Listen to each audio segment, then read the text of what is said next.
Today I'm going to start reading one of my favorite books, The Miraculous Journey of Edward Tulane. I will read it in chapters and post it each day, and you can read it or listen to me read it until you're finished. In the end, I will post questions.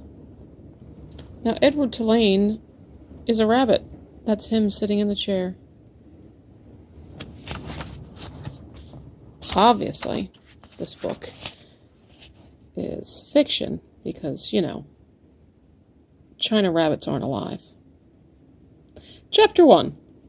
She's holding a pocket watch. I'm sure we'll learn about that later.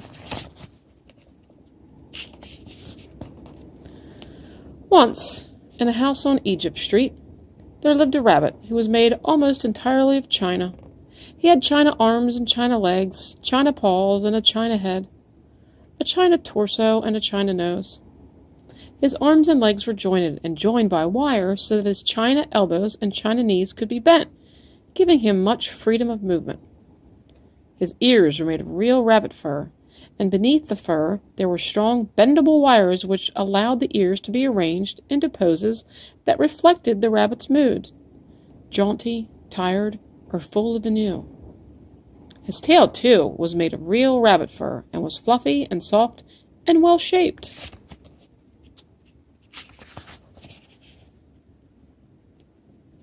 The rabbit's name was Edward Tulane, and he was tall. He measured almost 3 feet from the tip of his ears to the tip of his feet. His eyes were painted a penetrating and intelligent blue. To all, Edward Tulane felt himself to be an exceptional specimen. Only his whiskers gave him pause. They were long and elegant, as they should be, but they were of uncertain origin. Edward felt quite strongly that they were not the whiskers of a rabbit. Whom the whiskers had belonged to initially, what unsavory animal, was a question that Edward could not bear to consider for too long, and so he did not. He preferred, as a rule, not to think unpleasant thoughts. Edward's mistress was a 10-year-old dark-haired girl named Abilene Tulane, who thought almost as highly as Edward thought of himself. Are you starting to get the picture? Edward likes himself a little bit. I guess you guys would call him conceited. Back to the story. Each morning, after she dressed herself for school, the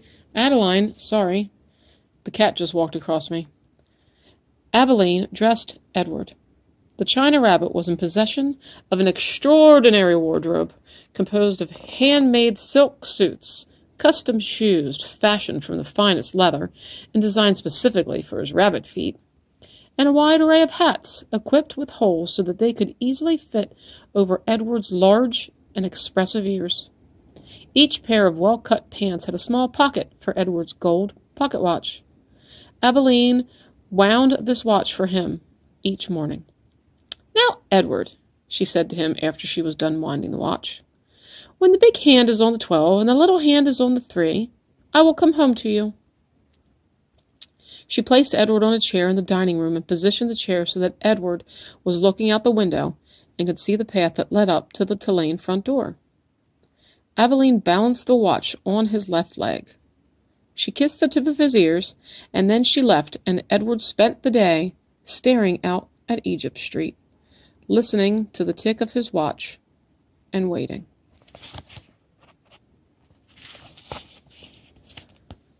Of all the seasons of the year, the rabbit most preferred winter. For the sun set early then, and the dining room windows became dark, and Edward could see his own reflection in the glass. And what a reflection it was! What an elegant figure he cut! Edward never ceased to be amazed at his own fineness. In the evening, Edward sat at the dining room table with the other members of the Tulane family. Abilene, her mother and father, and Abilene's grandmother, who was called Pellegrina. True, Edward's ears barely cleared the tabletop, and true also, he spent the duration of the meal staring straight ahead at nothing but the bright and blinding white of the tablecloth. But he was there, a rabbit at the table. Abilene's parents found it charming that Abilene considered Edward real, and that she sometimes requested that a phrase or short story be repeated, because Edward had not heard it. "Papa," Abilene would say, "I'm afraid that Edward didn't catch that last bit." Abilene's father would then turn in the direction of Edward's ears and speak slowly, repeating what he had just said for the benefit of the China Rabbit. Edward pretended, out of courtesy to Abilene, to listen. But in truth, he was not very interested in what people had to say.